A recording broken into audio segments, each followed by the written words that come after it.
बिस्मिल्लाहिर्रहमानिर्रहीम। इनाम Mustafi YouTube channel से मैं हूँ मोहम्मद इनाम मुस्तफ़ी। अज़ीज़ तलबा व तालिबात, 9th क्लास की इस्लामियात नई किताब रोज़ाना की बुनियाद पर उसके लेक्चर्स का सिलसिला जारी है। चैप्टर नंबर 1 चल रहा है हमारा और उसकी सेकंड फसल, जिसमें पहले चैप्टर की पहली फसल में हमने कुरान मजीद से मुताल्लिक़ पढ़ा था और उस पूरे चैप्टर को हमने मुकम्मल किया। उसके कसीरुल इंतखाबी सवालात और इजाफ़ी शॉर्ट क्वेश्चन का लेक्चर हमने लास्ट अपने लेक्चर में मुकम्मल किया था। आज के लेक्चर में हम जो चैप्टर नंबर 1 है उसकी जो दूसरी फसल है, जिसमें हदीस नबवी सल्लल्लाहु अलैहि वसल्लम से मुताल्लिक़ बताया गया है, आज हम इस चैप्टर में या इस फसल में पाए जाने वाले एक ही लॉन्ग क्वेश्चन को मुकम्मल करेंगे। इसमें एक ही लॉन्ग क्वेश्चन है, हम उसको जानने की कोशिश करते हैं और वो लॉन्ग क्वेश्चन है हदीस नबवी सल्लल्लाहु अलैहि वसल्लम की ज़रूरत व अहमियत। ये एक लॉन्ग क्वेश्चन है। जितना मवाद आपकी बुक में दिया गया है उतना ही अगर हम लिख कर आते हैं तो हमें या ये लॉन्ग क्वेश्चन 4 नंबर का आएगा या 5 नंबर का आएगा, तो वो मवाद हमारे लिए सफिशेंट नहीं है। हम इस लॉन्ग क्वेश्चन को किस तरीके से बोर्ड में अटेम्प्ट करेंगे, शुरू से लेकर आखिर तक इसके अंदर क्या क्या मवाद लिखा जा सकता है, क्या क्या हेडिंग्स लिखी जा सकती हैं, उन सारों का इस्तेमाल करते हुए आपके सामने आज के लेक्चर को मुकम्मल किया जाएगा। अज़ीज़ तलबा व तालिबात, जब आपको ये लॉन्ग क्वेश्चन आ जाए कि हदीस नबवी की ज़रूरत व अहमियत पर नोट लिखें, तो सबसे पहले आपने अपनी बुक की इस फसल की पहली लाइन पर आपने हेडिंग लिखना है हदीस का लुग़वी माना। तो हदीस का जो डिक्शनरी में माना बयान हुआ, जो लुग़वी माना आम रूटीन में समझा जाता है, उसके मुताबिक हदीस का माना होता है बात या गुफ्तगू। बात या गुफ्तगू, ये अंडरलाइन कर लें, MCQs के तौर पर भी आपसे पूछा जा सकता है कि हदीस का लुग़वी माना है। नीचे ऑप्शन दी हुई होंगी, तो या बात वाली ऑप्शन आई हुई होगी या गुफ्तगू वाली आई होगी, तो आपने इनमें से टिक कर देना है। अब आप देखिएगा कि हदीस का लुग़वी माना तो हो गया बात और गुफ्तगू। अब अगर मैं बात कर रहा हूं तो ये भी हदीस है, अगर कोई बंदा बात कर रहा है ये भी हदीस है, लेकिन ये हदीस का माना गुफ्तगू डिक्शनरी के पॉइंट ऑफ व्यू से तो ठीक होगा, लेकिन इन इस्लामिक टर्मिनोलॉजी जब हम किसी मुसलमान के सामने हदीस का इस लफ्ज़ बोलते हैं तो उससे मुराद मेरी या आपकी बात मुराद नहीं होती, बल्कि इससे मुराद रसूल पाक सल्लल्लाहु अलैहि वसल्लम की बात मुराद होती है। तो जहाँ पर टॉपिक ये शुरू हो रहा है वहाँ की पहली लाइन पर तो आप हेडिंग लिख देंगे हदीस का लुग़वी माना, और साथ ही आपको लिखा हुआ नज़र आएगा बुक के ऊपर कि शरई इस्तिलाह में, तो यहाँ पर आपने हेडिंग लिखनी है हदीस का इस्तिलाही माना। तो याद रख लें हदीस का इस्तिलाही माना, हदीस से मुराद क्या है? हुजूर नबी अकरम सल्लल्लाहु अलैहि वसल्लम का कौल, यानी आप सल्लल्लाहु अलैहि वसल्लम ने जो कुछ ज़िंदगी में फरमा दिया वो हदीस है। हुजूर नबी अकरम सल्लल्लाहु अलैहि वसल्लम का फ़ेल, यानी आप सल्लल्लाहु अलैहि वसल्लम ने ज़िंदगी में जो कुछ करके दिखा दिया वो हदीस है। और नंबर 3 लिखा हुआ है तकरीर। अब तकरीर से मुराद आम हम लेते हैं जो जुमा के दिन तकरीर होती है, जो स्कूल में तकरीर होती है, जो असम्बली में तकरीर होती है, जो कंपटीशन में तकरीरें होती हैं। नहीं, इससे मुराद वो नहीं है। तकरीर से मुराद वो काम जो रसूल पाक सल्लल्लाहु अलैहि वसल्लम के सामने हुआ। तकरीर से मुराद हर वो काम या हर वो बात जो रसूल पाक सल्लल्लाहु अलैहि वसल्लम के सामने हुई, मगर आप सल्लल्लाहु अलैहि वसल्लम ने ना तो उसको करने का हुक्म दिया और ना ही आप सल्लल्लाहु अलैहि वसल्लम ने उसको करने से मना किया, उस अमल को तकरीर कहते हैं। तो याद रख लें हुजूर सल्लल्लाहु अलैहि वसल्लम का कौल, आपका फरमाना, हुजूर सल्लल्लाहु अलैहि वसल्लम का फ़ेल यानी हुजूर सल्लल्लाहु अलैहि वसल्लम का काम जो आपने खुद परफॉर्म करके दिया, और तकरीर यानी हर वो काम जो रसूल पाक सल्लल्लाहु अलैहि वसल्लम के सामने हुआ।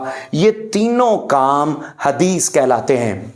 आप अपनी बुक पर देखेंगे तो आपको लिखा हुआ नज़र आएगा इसकी डेफिनेशन कि शरई इस्तिलाह में वो कौल और अमल जिसकी निस्बत रसूल पाक सल्लल्लाहु अलैहि वसल्लम की तरफ की हो उसे हम हदीस कहते हैं। यानी नबी अकरम सल्लल्लाहु अलैहि वसल्लम के अक़वाल, अफ़आल और तकरीर, इनका मजमुआ हदीस कहलाता है।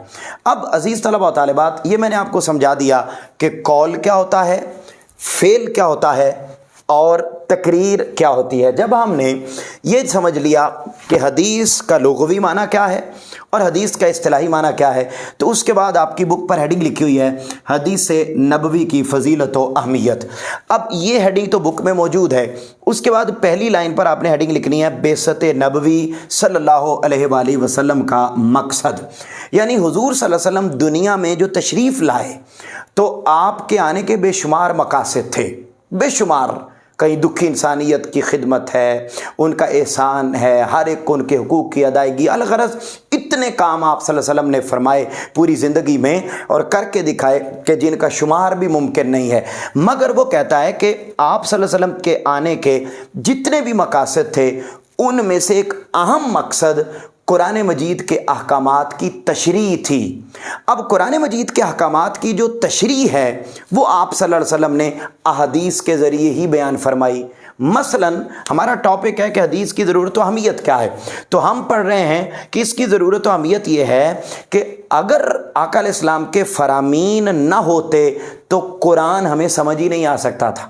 तो आप सल्लल्लाहु अलैहि वसल्लम को भेजने का जो बुनियादी मकसद था वो भी ये था कि आप दुनिया में तशरीफ़ लाएं और अपनी अहादीस के ज़रिए, यानी अपने कौल के ज़रिए, अपने अमल के ज़रिए और अपनी तकरीर के ज़रिए, इन तीनों तरीक़ों से आप दुनिया को समझाएं कि ये कुरान में जो अहकामात आए हैं ये क्या हैं। मसलन हम नमाज़ पढ़ते हैं, कुरान मजीद में नमाज का सिर्फ हुक्म है, लेकिन नमाज के औकात कितने हैं, फिर नमाज पढ़नी कैसे है, ये सारा कुछ कुरान में मौजूद नहीं है।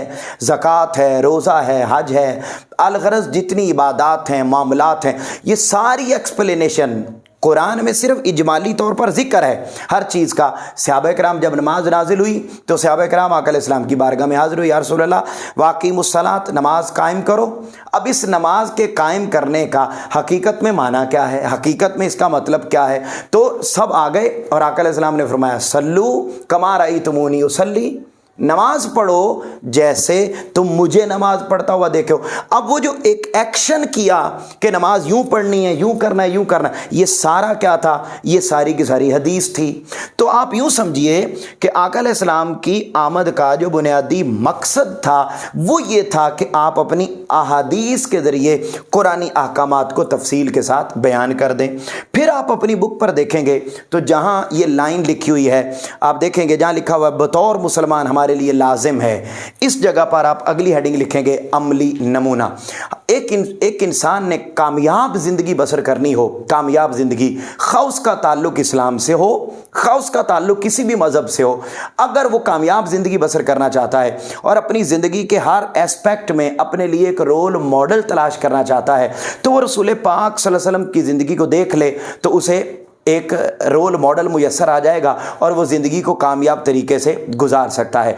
अज़ीज़ तलबा व तालिबात, बात यहाँ पर ये समझाना चाहता हूँ कि अब आप सल्लल्लाहु अलैहि वसल्लम के एक्शंस, आप सल्लल्लाहु अलैहि वसल्लम के फरामीन और आप सल्लल्लाहु अलैहि वसल्लम के सामने होने वाले काम, ये सब अहादीस हैं और इन्हीं के ज़रिए ही आपको एक अमली नमूना मुयस्सर आ सकता है और उसी ट्रैक पर चलकर ही आप कामयाब हो सकते हैं, उसी ट्रैक पर चलकर ही आप कामयाब हो सकते हैं। और आका अलैहिस्सलातु वस्सलाम ने इसी चीज़ को जिक्र किया कि बेसत नबवी का मकसद भी ये कि आप अपनी अहादीस के ज़रिए बात को समझाएं। और एक कामयाब इंसान अगर कोई होना चाहता है तो उसके लिए रोल मॉडल, अब वो रोल मॉडल की जो अमली शक्लें हैं वो आपको हदीस से मिलेंगी, वो आपको कौल से मिलेंगी, फेल से मिलेंगी, या आपको रसूल पाक सल्लल्लाहु अलैहि वसल्लम की तकरीर, तकरीर से मुराद फिर समझ लें वो तकरीर नहीं है जो खिताब किया जाता है, बल्कि इससे मुराद हर वो काम जो रसूल पाक सल्लल्लाहु अलैहि वसल्लम के सामने हुआ मगर आपने ना उसको करने का हुक्म दिया और ना ही करने से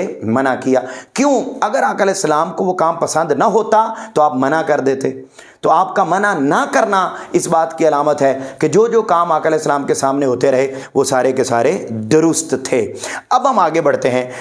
अब जहाँ पर पहली आयत लिखी हुई है आप अपनी बुक पर देखेंगे तो आपको पहली आयत लिखी हुई नज़र आएगी, वहाँ पर आपने एक मेन हेडिंग बनानी है हदीस की ज़रूरत व अहमियत कुरान की रोशनी में।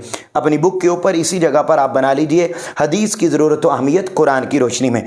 उसमें जो पहली आयत है اس پر آپ نے ہیڈنگ لکھنی ہے اطاعت رسول کا حکم، یعنی اللہ تعالیٰ نے قرآن مجید میں خود یہ حکم دیا ہے کہ آپ نے احادیث پر عمل کرنا ہے۔ کیسے؟ اب ذرا دیکھیے، اللہ تعالیٰ نے قرآن مجید میں ارشاد فرمایا یا ایھا الذین آمنوا اطیعوا اللہ و اطیعوا الرسول ولا تبطلوا اعمالکم، اے ایمان والو اللہ اور اس کے رسول کی اطاعت کرو، یعنی جو آقا علیہ السلام نے فرمایا ہے اس پر عمل کرو، جو کچھ آقا علیہ السلام نے کیا ہے اس پر عمل کرو، جو کچھ آقا علیہ السلام کے سامنے ہوا ہے وہ کام کرو۔ اب اس سے کیا مطلب؟ فرمایا نا کہ آقا علیہ السلام کے حکم پر چلو، یعنی آقا علیہ السلام کی اطاعت کرو۔ اطاعت کرو مین آقا علیہ السلام کی احادیث پر عمل کرو۔ اللہ نے خود قرآن میں ارشاد فرمایا کہ آقا علیہ السلام کی حدیث وَلَا تُبْطِلُوا أَعْمَالَكُمْ، اور اپنے اعمال کو ضائع مت کرو، یعنی اگر ہم رسول پاک صلی اللہ علیہ وسلم کی حدیث پر عمل نہیں کرتے تو ہمارے اعمال سارے ضائع ہو جائیں گے۔ اگلی آیت، وہاں پر آپ نے ہیڈنگ لکھنی ہے رسول پاک صلی اللہ علیہ وسلم کی پیروی۔ اگلی آیت لکھی ہوئی ہے بک پر، وہاں لکھیں گے رسول صلی اللہ علیہ وسلم کی پیروی۔ اب اللہ تعالیٰ نے ایک اور مقام پر بھی قرآن مجید میں ارشاد فرمایا وَمَا آتَاكُمُ الرَّسُولُ فَخُذُوهُ وَمَا نَهَاكُمْ عَنْهُ فَانْتَهُوا، رسول پاک صلی اللہ علیہ وسلم تمہیں جو دیں وہ لے لو، اور جس سے منع کریں اس سے رک جاؤ۔ مطلب کیا کہ جو فرمائیں اس پر عمل کرو، جو کر کے دکھائیں اس پر عمل کرو، جو ان کے سامنے ہوا ہے اس پر عمل کرو۔ مجھے امید ہے کہ آپ کو بات سمجھ میں آ رہی ہوگی، اور بڑی خوبصورت انداز میں یہ دو آیات۔ اب ہم نے چونکہ لانگ کویسچن مکمل کرنا ہے، اس لیے یہ دو آیات تو آپ کی بک میں لکھی ہوئی ہیں، لیکن تیسری آیت ہم اضافتاً اس کے اندر ایڈ کریں گے، اور تیسری ہیڈنگ آپ لکھیں گے اطاعت الہی کا ذریعہ۔ اطاعت الہی کا ذریعہ، اس میں آپ نے ترجمہ لکھنا ہے۔ اللہ تعالیٰ نے قرآن مجید میں ارشاد فرمایا من یطع الرسول فقد اطاع اللہ، جس نے رسول صلی اللہ علیہ وسلم کی اطاعت کی اس نے اللہ کی اطاعت کی، یعنی جس نے حدیث پر عمل کیا اس نے حقیقت میں قرآن پر عمل کیا، جس نے رسول پاک صلی اللہ علیہ وسلم کی بات مان لی اس نے حقیقت میں اللہ کی بات مان لی۔ تو یہ حدیث کی اتنی زیادہ اہمیت ہے کہ اگر کوئی بندہ حدیث پر عمل کر لے، حضور کے فعل، قول اور تقریر پر عمل کر لے، تو گویا اس نے اللہ ہی کی بات پر عمل کیا ہے۔ اس کے بعد ایک اور آیت اضافتاً آپ اس کے اندر ایڈ کریں گے، اور ہیڈنگ آپ لکھیں گے فلاح کا ذریعہ۔ اس میں اللہ تعالیٰ نے ارشاد فرمایا یا ایھا الذین آمنوا اطیعوا اللہ و اطیعوا الرسول لعلکم تفلحون۔ ترجمہ لکھا ہوا ہے یہاں، آپ نے صرف ترجمہ لکھنا ہے، آیت لکھنے کی ضرورت نہیں ہے۔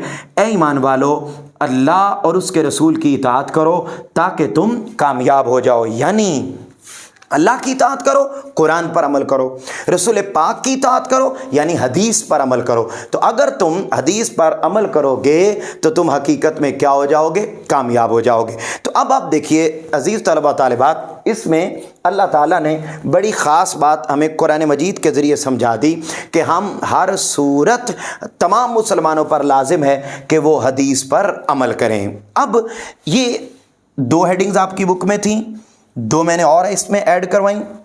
اب ہم ایک ایسے پورشن کی طرف پڑھ رہے ہیں جو آپ کی بک میں موجود نہیں ہے، اور وہ بھی اضافتاً ہم نے اس کے اندر ایڈ کرنا ہے۔ اگلی اضافی ہیڈنگ آپ لکھیں گے، مین ہیڈنگ بنائیں گے حدیث کی اہمیت فرامین رسول صلی اللہ علیہ وسلم کی روشنی میں۔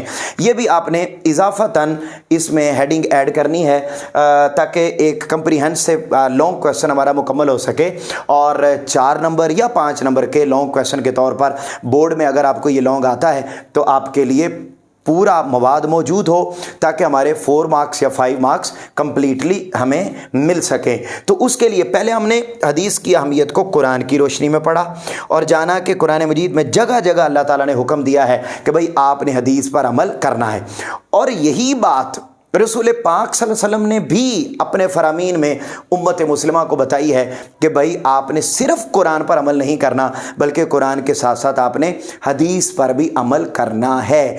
اب جب آپ نے یہ مین ہیڈنگ اور اس کے نیچے یہ 4 سب ہیڈنگز لکھ لیں، اس کے بعد اگلی مین ہیڈنگ آپ نے بنائی اضافتاً حدیث کی اہمیت فرامین رسول کی روشنی میں، تو اس میں پہلی سب ہیڈنگ آپ لکھیں گے ایمان کی علامت، یعنی حدیث پاک پر عمل کرنا یہ مومن بندے کی علامت ہے۔ جیسا کہ رسول پاک صلی اللہ علیہ وسلم نے ارشاد فرمایا تم میں سے کوئی شخص اس وقت تک مومن نہیں ہو سکتا جب تک کہ اس کی خواہشات اس تعلیم کے مطابق نہ ہو جائیں جو میں لایا ہوں. یعنی جب تک اپنی پوری زندگی کو اس کے مطابق نہیں کر لیتا جو میں نے فرمایا ہے, جو میں نے کر کے دکھایا ہے, یا جو کچھ میرے سامنے ہوا ہے, اگر کوئی بندہ اس کے مطابق اپنے آپ کو نہیں ڈھال لیتا, یعنی میری حدیث پر عمل نہیں کر لیتا, اس وقت تک کوئی بندہ مومن نہیں ہو سکتا. اس کے بعد اگلی اضافی ہیڈنگ آپ لکھیں گے خطبہ حجۃ الوداع میں ارشاد. یہی بات کہ حدیث پر عمل کرنا, یہ آقا علیہ السلام نے اپنی زندگی کا جو last address, last sermon of holy prophet, اس میں بھی آقا علیہ السلام نے یہی بات ہمیں سمجھائی.